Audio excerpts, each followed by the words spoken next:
That was a rough session. We're all in with Queen 10 offsuit. Down to our last $90, and this monster over here, yeah, we try to battle against NBA legend Skip to My Lou. This session, it's a total roller coaster, 3 bullets deep, wild hands, and some real table chaos. That's me, I'm Remy, and this is my beautiful wife, Sileyne. We're out here in Houston grinding low-stakes poker, chasing the dream one session at a time, and one good meal at a time too. Win or lose, we're bringing you along for the ride. Every session, every story, and every plate we dive into after. If poker, crazy characters, and great food sound like your vibe, hit that subscribe button and let's get right into it.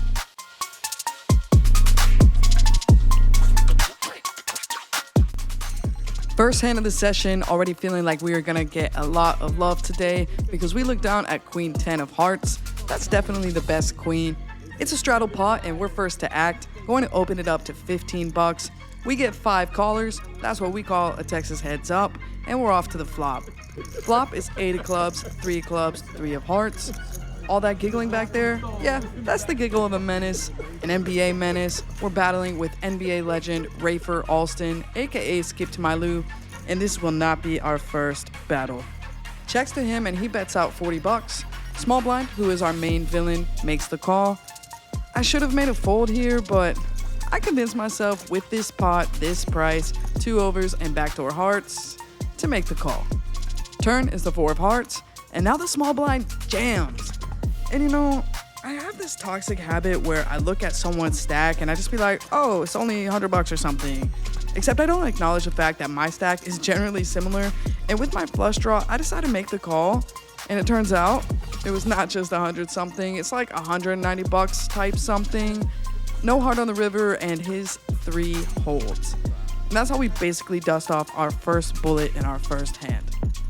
It's okay, we get immediate assistance. We've added on for $200 and we look down at the best hand in poker. King 9 of hearts, that doggy dog. There's 1 limp ahead and mid position is gonna open to $15. Button calls and we complete in the small blind. Off we go 3 ways. Flop is king of clubs, 7 of clubs, 4 of diamonds. We check it over to the pre-flop raiser and he checks it. Button also checks it. Turn is now the 4 of clubs. I go ahead and lead $15. Pre-flop raiser likely would have bet his flush draw, and with the PFR checking, Button should have bet his own draws in position as well. So thinking clubs is safe to ignore and start getting value for our top pair. Pre-flop raiser makes a call, Button's gonna fold, and we're heads up. River is the deuce of hearts, a complete brick. I check to give him some rope on any of his draws that missed, give him the shot to bluff, and he takes the bait. He bets $55. And we call. We're gonna be good against Queen 10 with 1 club. Yeah, bad call alert. In the small blind with Queen 9 offsuit, there's a limp and an older gent on the button who opens it to $10. I figure good price, I guess, and make the call, suspecting the limper will come along too, which they do. I should have folded this thing since we're going to be playing out of position the whole time with an offsuit queen, but seems okay when we flop a pair on 10 of diamonds, 9 of hearts, 3 of diamonds.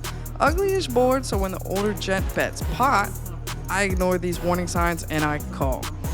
Now we're heads up, turn is the 6 of clubs.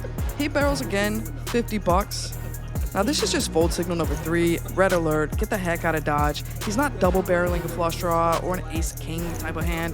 This is likely always an overpair. But of course, I convince myself at least I'm ahead of all those hands and I call.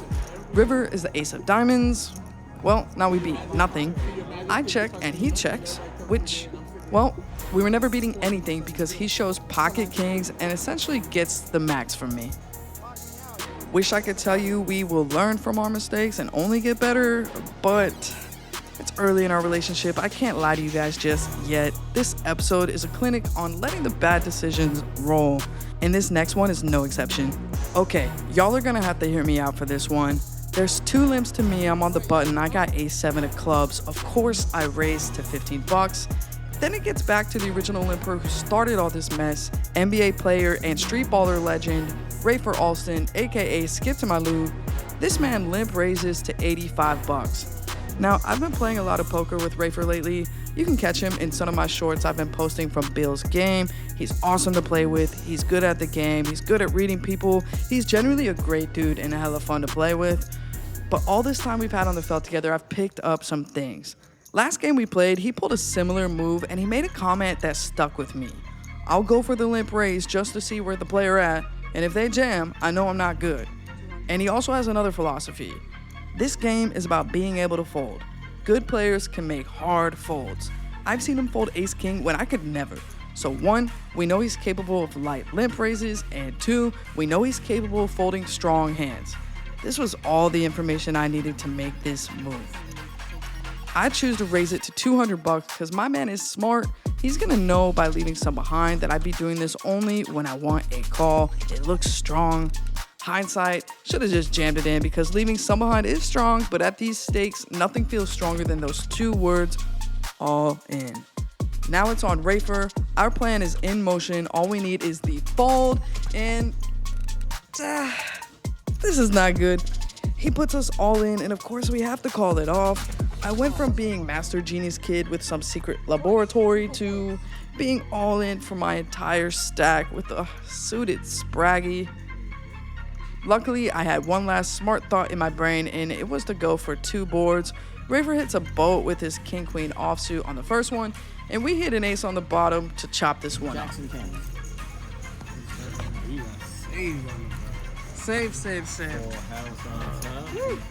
Make sure the block they know that this is my hand, not yours at the top. Top board means the most. Woo! All your career, now you're gonna be even more famous. World famous. Under the gun opens to $15. I'm next to act with king 10 offsuit, and I make the call. Rafer makes the call, and we go 3 ways to the flop. Flop is jack of spades, 10 of spades, 3 of clubs. Under the gun bets 30. I have middle pair, great kicker, some backdoor straightening cards. I'm ahead of spade draws and pairs underneath the 10. I make the call. Turn is the jack of hearts. Under the gun slows down with a check. I like this card because less likely we're up against a jack and our 10 is good. I decide to check it back. River is now the 8 of clubs. Under the gun puts out $35. I think our 10 is good a lot of the time here, so make an easy call, and he's got aces. So much for all that. Tonight is starting to feel a bit painful, and you know what they say, no pain, no gain. This one, we're ready to gain a bunch of chips. We got 1 limp ahead, and in the hijack, we kick it up to $15 with queen 10 offsuit. Button calls, small blind calls, and then the big blind, my guy Tori, he jams the rest of his stack for $65 total. $65 with all this dead money in the pot. I'm down to battle with 2 Broadway cards in my hand, but I definitely don't want this thing to go 4 ways. I decide to isolate and jam the rest of my stack in. Obviously, the 2 guys behind me can't possibly have good hands just flatting until the button, who said this would be his last hand, starts tanking, and he gets a count. $191. Come on, bro. Take your profit and go home. You don't want smoke with your last hand. And shit. Somehow we're all in for our entire stack 3 ways, and I just have queen freaking 10 offsuit. Bro, what is wrong with you? Flop runs out 7 of diamonds, 8 of spades, and 9 of diamonds. Turn is 10 of spades. We love it. We hate it. And then the river is 3 of diamonds. Nice hand. And so much for not having good hands because we lose to ace queen of diamonds. This is me flopping top pair, paying off a rivered straight. I know it's getting depressing in here. Our stack is down to $90. We've had to rebuy twice, and this is my last bullet. And we really gotta spin it up. I just can't go down like this. Are y'all ready? Hit that like button, smash that subscribe. Let's get to it. Let's spin this thing up. And to it we get. We look down finally at something premium that can save us from this deficit. Pocket queens, ladies to the rescue. Under the gun limps, we kick it to $15. Button is gonna make the cold call, and we go heads up. Flop is king of hearts, jack of hearts, 4 of diamonds. This board is so good for our range. Yes, we can get value from jack X, heart draws, but I got the queen of hearts in my hand. I decided to check because I want to give the button an opportunity to start firing or put them at ease and hopefully put more money in on later streets. Remember, we only got 90 bucks. We're just trying to figure out how to get more money in here. The button is going to check it back. Turn rolls off the king of clubs. I love this. This should be able to get some money from hands like pocket 10s, 9s, those jack X hands, flush draws that didn't want to bet. I put in 15 bucks and the button calls. River is the 8 of diamonds. Pot is 65 bucks. I only got 55 bucks or so left, so of course I opt to jam. Hopefully my line looks like missed hearts, something bluffy, and we get a call. But our opponent makes the fold, and kind of sick to see when he shows us the jack. I guess good fold on him, but it kind of sucks we didn't get a full double up from that holding. Is it ridiculous? I realized I had one last $20 bill in my wallet and used it to add on. No, because we're DJs and we need this 20 bucks for our inevitable double up. And when I say inevitable, I mean destined. And no better way to catch a double up when it's a limped pot in the small blind with King 4 offsuit. Y'all are not gonna believe this. Flop is King of Hearts, 4 of clubs, Deuce of Hearts. I'm sure I'm gonna try and get money in right away. I lead out, and then we get raised. Another player calls. Are we about to be all in for our last bullet with King 4? Yes, we are. We jam, and both players make the call. Of course, someone has a flush draw here, so hopefully all we have to do is hold. We get the miracle heart boating up on the river, and we get the full triple up against ace 10 of hearts. The other player just mucks it. I just can't believe this. Like, oh my gosh, we really needed something to go our way. Thank you, poker gods. Look at this, guys. We're alive again from the depths. We are back up to 376 bucks. I'm ecstatic right now. We're back, baby. Time to go for war for real this time. Time for another big one. There's an open, and we call 12 bucks with the Krabby Patties. 4 ways to the flop, which looks pretty good for our little threes. It's gonna be ace of clubs, deuce of spades, 5 of clubs. It's gonna check around, and we immediately smash the turn. It's the 4 of spades. Early position is going to bet 12 bucks. There's a caller, and I'm sitting here with basically the nuts. Lots of flush draws on the board. I have to raise, and I choose 55 bucks. The initial better gets out of the way, but our last opponent tanks a bit and calls. River is the 8 of spades. Can't love it because the backdoor flush comes in. If we were expecting a lot of flush draws to continue to our raise, there's a 50-50 shot. One of them was spades. And even worse, our opponent now leads for 75 bucks. 170 in the pot. Is this a bad call? I don't know. Let me know what you think in the comments, but I do just go ahead and make the call, and our opponent is going to win with 6-7 of spades. Huge hand for him on the turn, and our nice stack we had has now taken a beating. It's a big pot, just not for us. Looking for a spot to get back in there, let the spin up dreams come true. Nothing really working for us, just catching ugly hands or ugly flops. It's not Sileyne walking by, but we finally get something pretty to look at. It's the king, queen of diamonds. In +1, we open up, and the big blind defends. Off to the flop, queen of hearts, 10 of hearts, 7 of clubs. We bet 10 bucks, and he makes the call. Turn is the ace of hearts, completes the flush draw.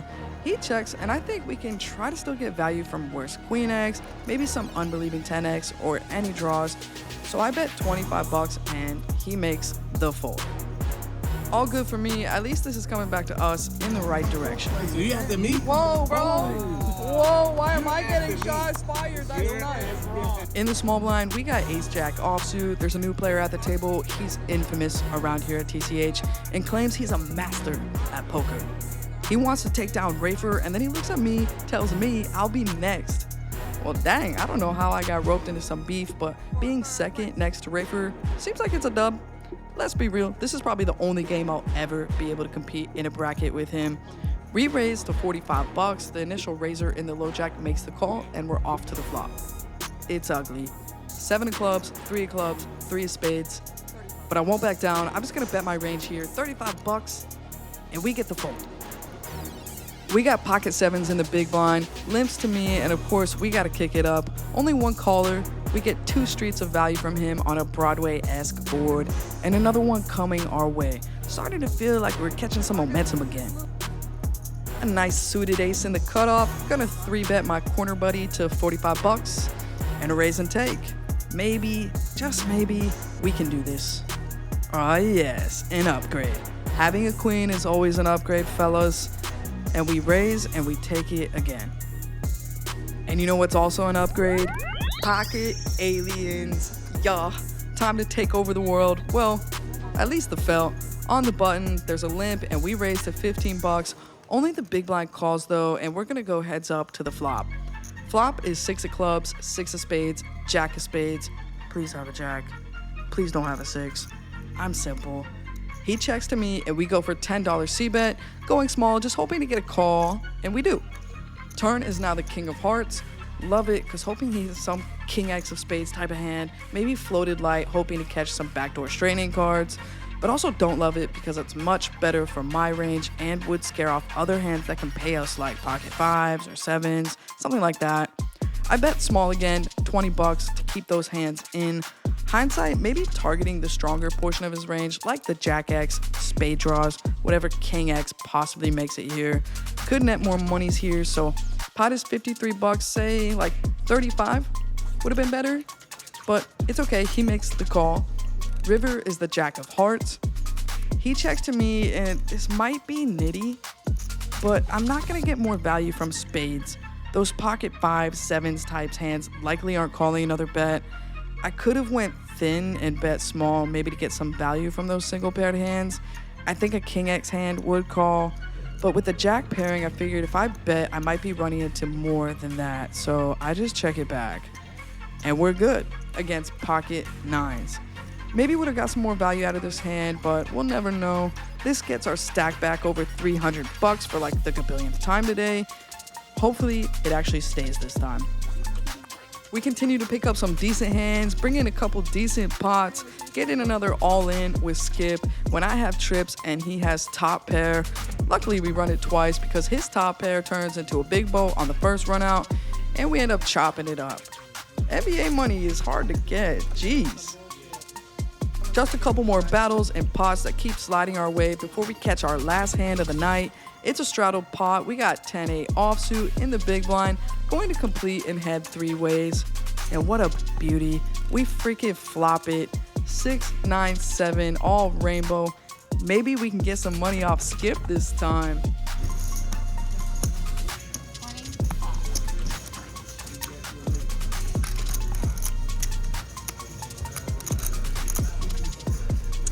Come on, guys. I know you flopped it. Fuck yeah. And it's no surprise, man. He's got freaking spidey senses because everyone folds. My baby girl Sileyne is ringing my line, telling me it's time to get home. So we rack up and we head to the cage.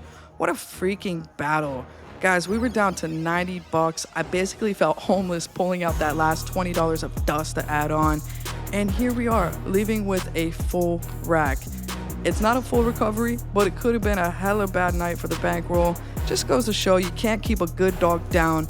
Never give up, even when all you got is just kibbles and bits in your stack. That was a rough session. Yeah, I think I definitely punted off some shit. I mean, I'm grateful. I could have just literally dusted off 3 bullets and walked away super pissed off, but we did not give up. We battled. Pretty sick to be all the way down to that $90, and that king forehand just really blew a breath of fresh air into my fucking soul, and then continued to battle from there. It was, yeah, I deserved it. You know, you play stupid games, stupid shit happens. Gonna not do that again. Definitely don't want to throw away money. I like money. So looking forward to reviewing the hands and not doing what I'm sure is some dumb shit that I probably did. So yeah, lesson learned today. Gonna look forward to my next session and be better. Thank you so much for watching. I appreciate it. I think we're up to like almost 30 subscribers now. That's pretty lit. Feels pretty lit. Gotta start doing some more shorts and stuff or whatever. Yeah, we lit. Thank you for all the dogs.